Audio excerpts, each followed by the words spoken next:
Pai chegou a tempo, ele segura aí, que eu tô indo, né? Que não é, que a pastora convidou, é compromisso com Deus, né? E a gente também tem que ter palavra. Porque às vezes a gente vai pra festa na chuva, né? Aí pra igreja, tá chovendo, mas vai pra festa na chuva. Nem que chegue no final, mas vai, né? Então, mesmo compromisso ainda melhor e maior nós temos que ter para as coisas do Senhor, né? Vamos ler aqui o verso 10. Nenhum mal te sucederá, nem praga alguma chegará à tua tenda. Né? Você pode tomar o seu assento nessa noite. É um salmo muito conhecido, né? Muito falado, muito orado. Louvado seja Deus.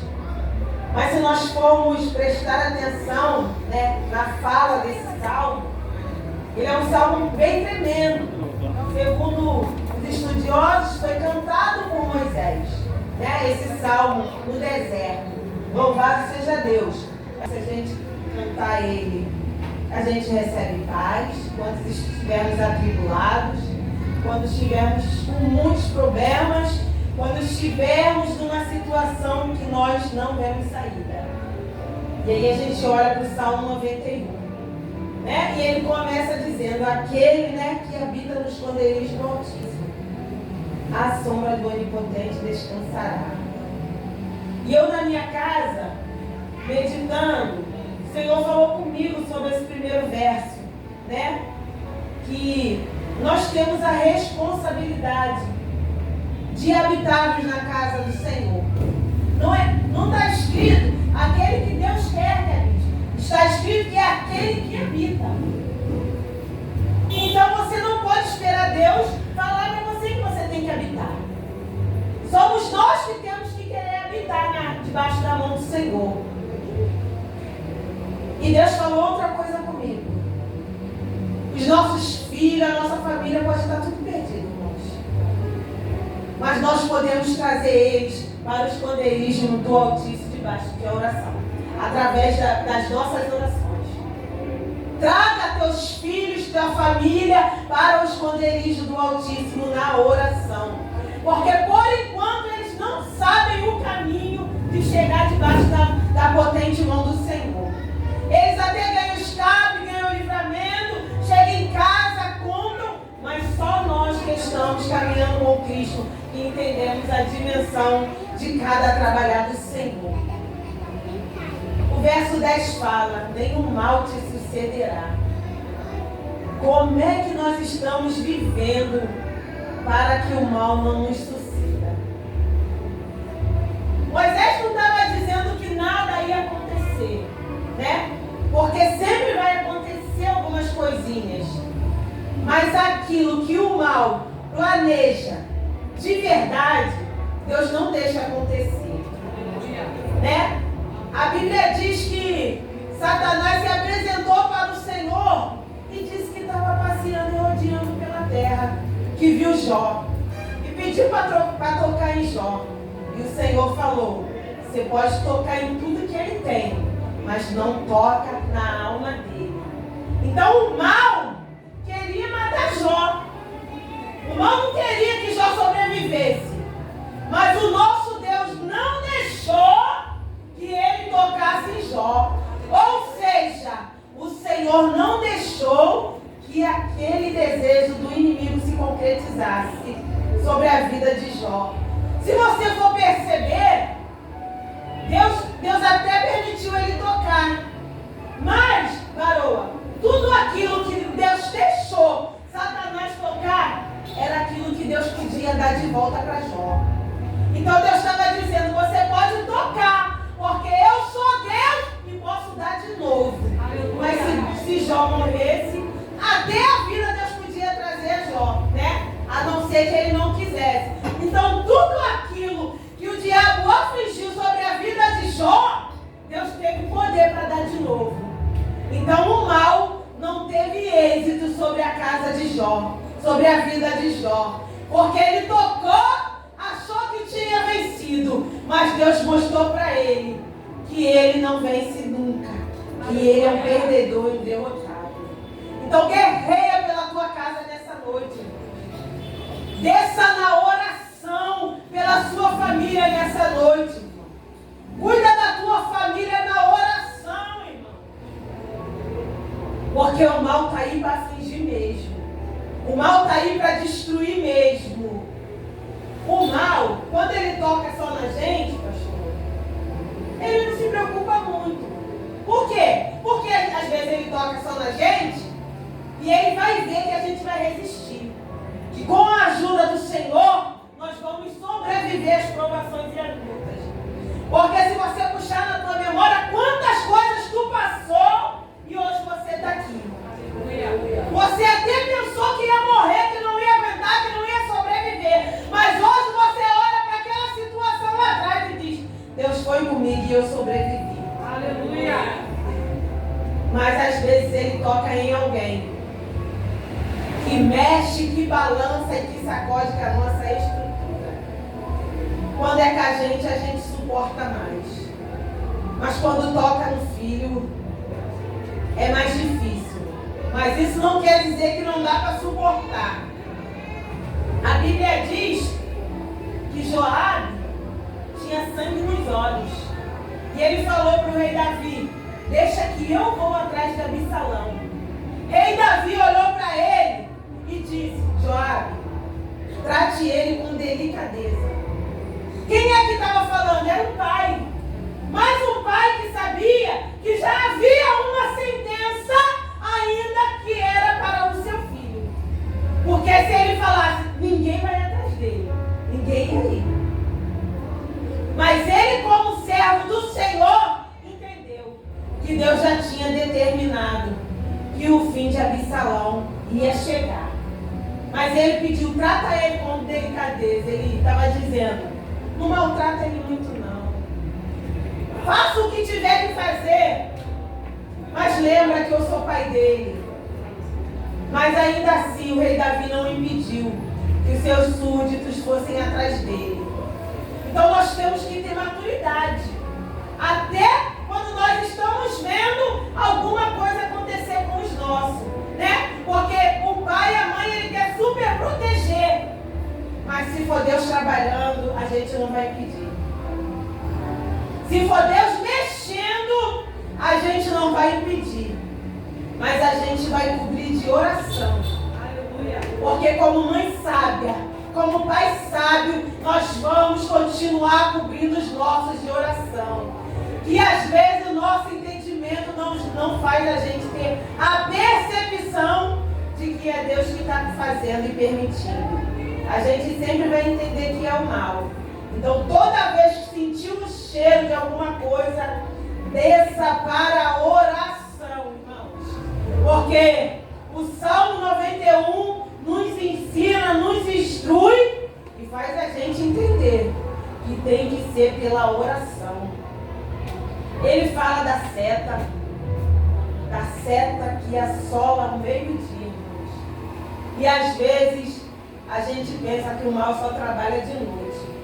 Esse salmo faz eu entender que o Satanás não escolhe horário. Para ele qualquer hora é hora. É só ele encontrar uma brecha. É só ele encontrar alguém vulnerável que ele entra para tribular, para atrapalhar. Mas hoje entrou pessoas por essas portas para entender que a tua casa vai estar debaixo do esconderijo do Altíssimo. E que a obrigação é minha e sua de trazer a nossa casa para cá. Não venha buscar o Senhor de qualquer maneira. Busca o Senhor de verdade. Eu não sei você, mas tem prova que me deixa pequenininha. Mas eu estou de joelho na presença do meu Pai. Glória a Deus. Tem prova que nos oprime, que arranca lágrimas dos nossos olhos. Mas nós temos que permanecer debaixo das mãos fortes e poderosas do Senhor. O meu irmão foi preso agora no carnaval, pastora, pela terceira vez. E quando eu vi o estado da minha mãe, eu falei: Deus, aí tá estreito. Que ela não vai aguentar, meu Deus. E eu cheguei no culto da minha igreja. Aí o culto acabou, o irmão me chamou e falou: Priscila, Deus manda eu te dizer, essa é a última cadeia dele. Então Deus ouve a nossa oração. Deus ouve quando a gente busca e quando nós temos sinceridade diante de Deus. Aleluia. Porque minha mãe não suporta mais. Não tem saúde. Eu falei: Senhor, eu fui até lá dar uma força para ela, mas não é fácil não. Mas eu falei: eu vou continuar perseverando em oração, Senhor. Porque eu vou ver a tua glória. Aleluia. Ainda que seja ele dentro de um caixão. Se Deus falou que é a última cadeia, é porque Deus vai trabalhar. É porque Deus vai agir, vai operar. Aleluia. E o que ele vai fazer eu não sei. Mas eu já glorifico pelo feito do Senhor. Porque se descer com Cristo é melhor do que continuar vivo na mão do diabo. A família, ela mexe muito com as nossas estruturas. E eu falo: Senhor, que os problemas familiares não venham dominar a minha mente.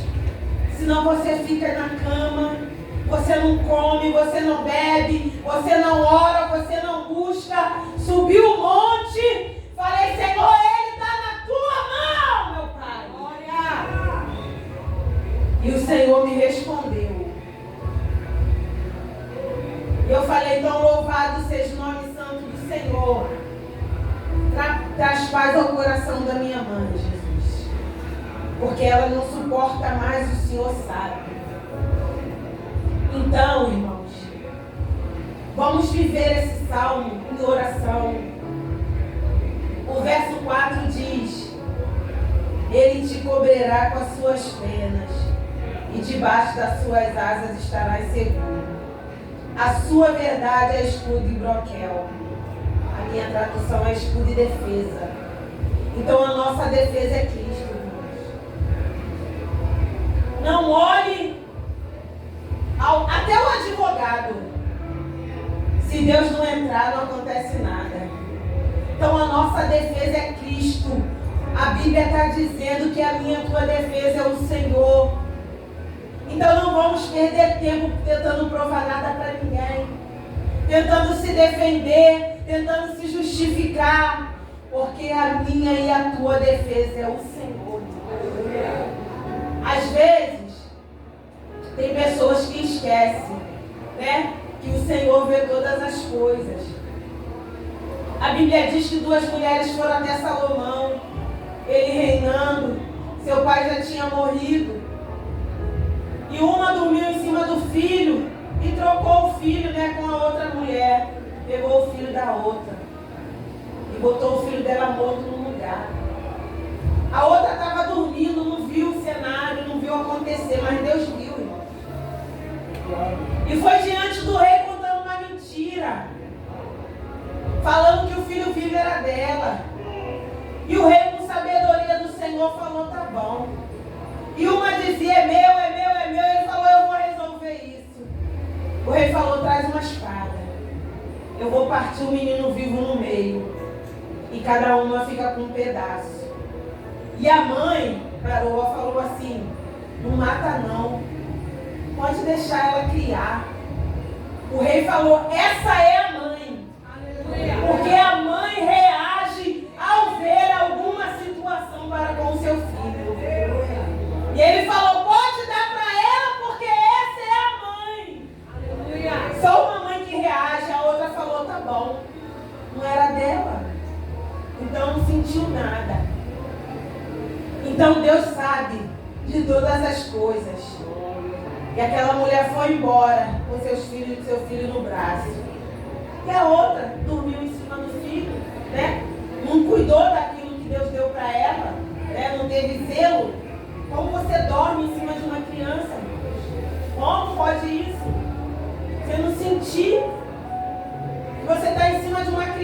que sono é esse? E ela dormiu em cima do filho. E aí sufocou, né? Provavelmente. E a criança veio a óbito.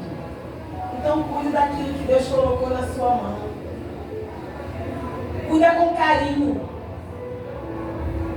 Porque a gente vai dar conta ao Senhor.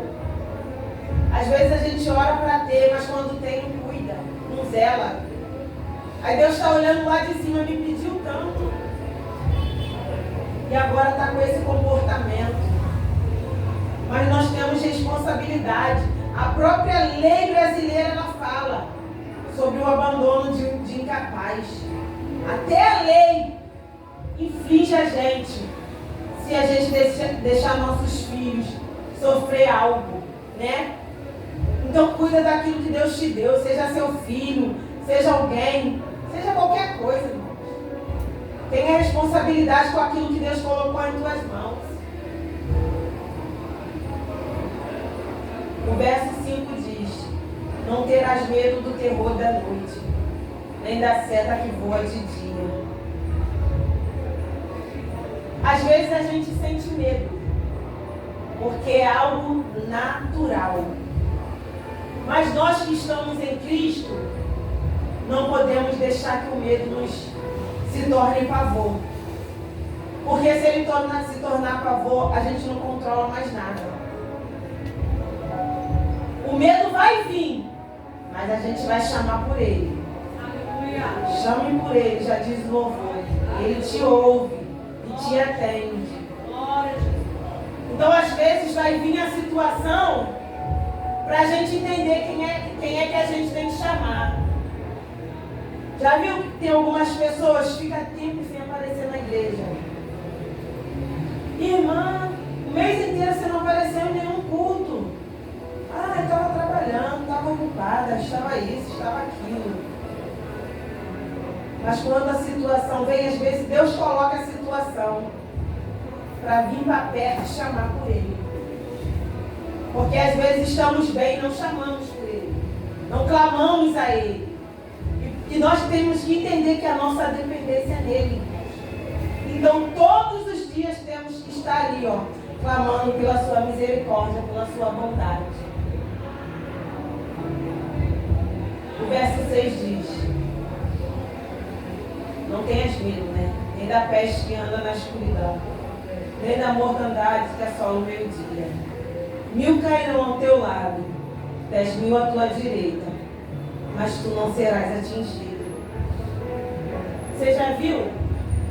Quando na empresa tem corte, às vezes você é até o mais novo, né?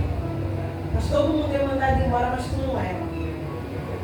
É porque o mal atingiu a quem estava à direita, quem estava à esquerda, mas Deus te guardou, porque tu é dizimista fiel. Porque você tem sinceridade para com Deus, você tem compromisso com Deus.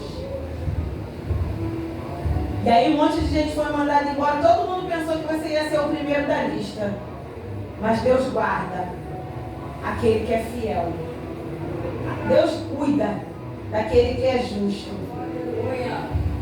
O 8 diz: somente com os teus olhos contemplarás e verás a recompensa dos ímpios. Nós estamos vivendo um tempo que as pessoas andam muito preocupadas com outras. E não é uma preocupação de orar para a pessoa ficar bem, né? A preocupação de saber, né? De entender. Cada um vai ter o seu destino, irmãos. Nós temos muitas coisas para cuidar da nossa vida. Principalmente do ímpio. Deixa o ímpio. Deixa o ímpio. Ele já tem o destino dele. Vamos cuidar de nós. A Bíblia diz: aquele que está de pé, cuide para que não caia. Então nós temos que cuidar todos os dias. Porque se está dizendo que é para cuidar, é porque tem possibilidade de cair. A Bíblia diz que Asaf estava atribulado olhando para o ímpio. Então olhar para o ímpio não é coisa boa, não. Olha para Cristo, irmãos. Aleluia. Vamos focar no Senhor. para que a nossa casa continue de pé. Cuida da tua casa. Deixa a casa dos outros. Deixa a vida do outro. Eu estou num tempo, se eu pudesse, nem dos meus problemas eu ia querer ouvir. Mas eu que falo para mim mesmo, né? Mas se eu pudesse, eu não ouviria nem os meus problemas. Quanto mais cuidar da vida de alguém. É muito sério isso. E aí quando a gente está cuidando da vida do outro, o diabo vem a fingir a nossa vida. Os nossos. E como nós estávamos desapercebidos. Porque estávamos focados em outra coisa. Então cuide de você, cuide dos seus. Do outro Deus vai enviar alguém para cuidar. Não estou dizendo questão ministerial, questão de igreja, de cargo, que a gente vai ter que fazer esse papel mesmo. A gente vai entrar em lares mesmo. Eu estou falando na nossa vida particular. Então deixa cada um no seu caminho. E Asaf estava ali triste, desanimado, porque ainda por cima estava olhando para a riqueza do ímpio, cara. A Bíblia diz que um dia ele entrou no santuário do Senhor e ele contemplou a formosura de Deus, a glória do Senhor. E ele saiu dali diferente. Ele entendeu que isso não é nada. Deus mostrou para ele qual era o final do ímpio. E Deus estava dizendo, o que Deus estava querendo dizer para ele? Se você continuar assim, o seu fim vai ser igual. Então não tenha atitude igual a dele. Pelo amor de Deus, Asaf, acorda. E Asaf entendeu. Porque tudo já tem o seu destino preparado. E o povo vive atrás de riqueza hoje em dia. Vive com o pão necessário. O pão necessário ninguém te humilha. Ninguém te escraviza. Às vezes você tem além do pão, mas tu é maltratado. Tu é humilhado. E aí tu está aí sentado. Eu estou sendo humilhado, estou sendo maltratado. Então busca o pão necessário. E fique feliz com ele. Fique feliz com um pouco. Eu já passei 3 meses comendo ovo, irmão. Quando Deus enviava o ovo. Hoje em dia o ovo está caro, né? Mas antigamente, há 13 anos atrás, né? Estava recém-casada. Meu esposo não aguentava aquela situação de fome. Nós nos casamos. Assim que a gente se casou, no mesmo mês eu fui mandada embora e ele também foi mandado embora do trabalho. E eu não recebi meus direitos e ele também não recebeu. E agora? Acabou de casar para passar fome? Falei, vambora. Vambora. O Deus que nos uniu é o Deus que garante. Aí de vez em quando chegava do ovo, ele ficava lá agonizando com fome, querendo carne. Falei, se conforma com o ovo. Se um dia tiver que comer só a clara, come a clara e guarda a gema para comer no outro dia. Mas pelo menos estamos em paz. E Deus também queria nos ensinar que na adversidade a gente também tem que permanecer unido. Porque tem problema que separa o casal. Alguém não tem maturidade de uma das partes, né? E começa o problema, a confusão, o tumulto. Um acha que é por causa do outro. E eu falava, dá glória a Deus. Aí eu fazia cantina na época. E falava, não pode comer nem um pedacinho de bolo. Não pode comer nem um pedacinho de bolo, porque é da cantina da igreja. Para você comer um pedacinho, você vai ter que pagar. E se você não tem dinheiro, você vai ficar só olhando. E aí um dia ele falou, como é que pode, né? Deus botar você para fazer a cantina da igreja, a gente nessa prova. Eu falei, é assim mesmo. Vai dando glória, vai dando aleluia. E nunca sobrava nada. Aí sempre sobra um pouquinho, né? Um pedacinho, né? O tabuleiro era meu, vou levar para casa, né? Nunca que sobrava nada. Eu falava, vai, continua dando glória a Deus. Busca maturidade na presença do Senhor para viver em meio à adversidade.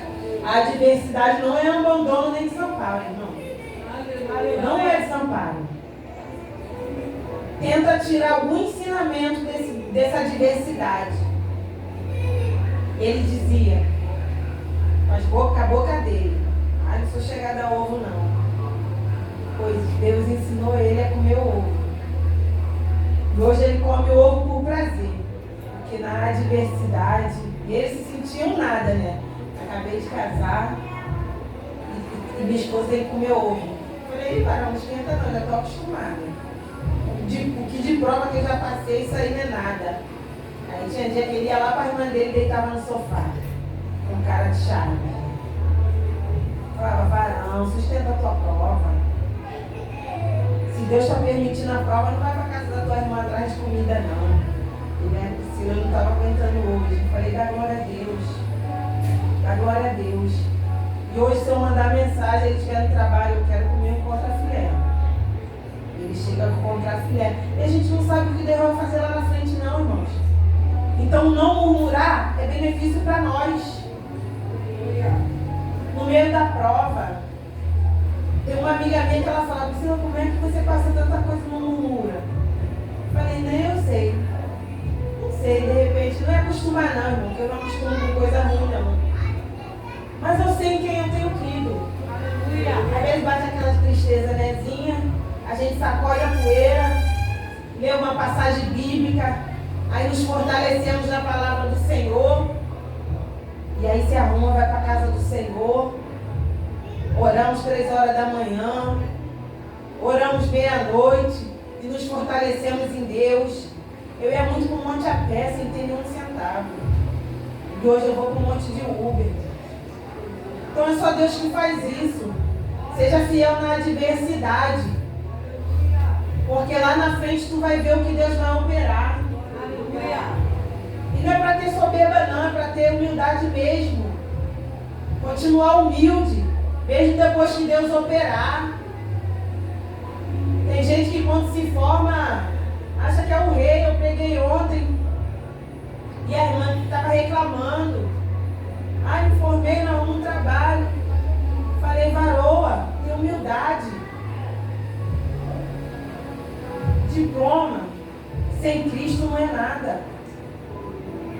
Porque se Deus não quiser abrir a porta, Deus não abre não. Mesmo diplomado, mesmo pós-graduado, vai trabalhar numa função inferior para entender que Deus é Deus. Nem todo mundo, tem muitas pessoas formadas humildes, mas tem muita gente formada que acha melhor que todo mundo. Chega então numa grande empresa com o teu currículo, com o teu diploma, para ver se vai resolver. Vai lá na multinacional com o teu diploma para ver se vai resolver. Se Deus não quiser, não vai não. Não vai entrar não. Então nós temos que entender que a gente tem que habitar para as coisas acontecerem. Para o mal não nos suceder, irmão. Então fica firme com Cristo. Para o mal não chegar na tua tenda. Para que o Senhor venha dar ordem aos seus anjos ao nosso respeito todos os dias, irmãos.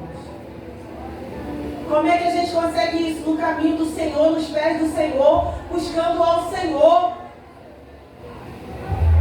Esse tempinho de estrada a gente aprende muita coisa.